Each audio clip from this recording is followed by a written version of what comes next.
Please sir बैठ जाओ आगे सब लोग प्लीज आप पहुंचने वाले आपको बोला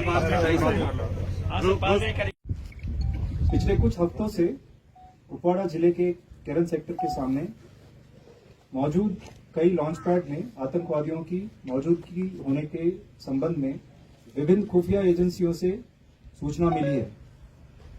इसी मुखपृष्ठ में मुख्य रूप से आतंकवादियों के घुसपैठ की योजना बनाने का सामान्य रूप से ये कारण है कि वो सामान्य स्थिति और विशेष रूप से अमरनाथ यात्रा को बाधित करने के उद्देश्य से भीतरी इलाकों में तोड़फोड़ और विध्वंसक गतिविधियों को अंजाम दे सके। इसीलिए पिछले कुछ हफ्तों से नियंत्रण रेखा पर और उसके आगे के क्षेत्र में हमारे सैनिकों का आक्रामक रूप से दबदबा रहा है। 12 जुलाई को हमारे खुफिया एजेंसी द्वारा विशेष सूचना दी गई थी, जिसे बाद में जम्मू कश्मीर पुलिस द्वारा भी पुष्टि किया गया कि विदेशी आतंकवादियों की एक टोली केरन सेक्टर के माध्यम से घने जंगल और नालों के किनारे घनी झाड़ियों का लाभ उठाकर घुसपैठ करने की कोशिश कर सकते हैं। इसी अनुसार पूरे क्षेत्र की निगरानी बनाए रखने के अलावा घुसपैठ के ज्ञात मार्गों पर 13 और 14 जुलाई की रात से सेना, बीएसएफ और जेकेपी द्वारा संयुक्त रूप से कई घात या एम्बुश लगाए गए थे। पूरे क्षेत्र में 24 घंटे सैनिकों द्वारा हाई अलर्ट बनाया रखा गया था। 14 जुलाई को लगभग 1500 बजे नियंत्रण रेखा के पार पाकिस्तानी सेना के नियंत्रण वाले क्षेत्र में 3 आतंकवादियों की गतिविधि देखी गई।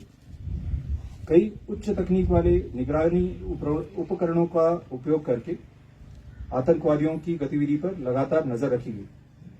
घने जंगल और खराब मौसम का लाभ उठाते हुए आतंकवादी नियंत्रण रेखा के पार घुस गए और बाढ़ की ओर बढ़ने लगे। घात लगाकर उचित अवसर देख के हमला किया गया और आतंकवादियों को नियंत्रण रेखा की बाढ़ यानी कि एलसी फेंस से काफी पहले ही सटीक गोलाबारी शुरू कर दी गई।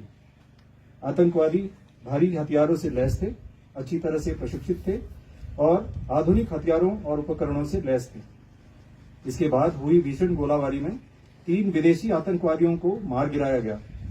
इसके बाद क्षेत्र की विस्तृत तलाशी के दौरान बड़ी मात्रा में युद्ध सामग्री बरामद की गई। आतंकवादियों की घुसपैठ करने और शांतिपूर्ण स्थिति को बिगाड़ने के दुश्मन के नापाक मंसूबों को इस तरह से नाकाम कर दिया गया। भारतीय सेना और अन्य सभी सुरक्षा एजेंसी साथ मिलकर हमारे विरोधी की नापाक साजिश को हराने के लिए प्रतिबद्ध है और ऑपरेशन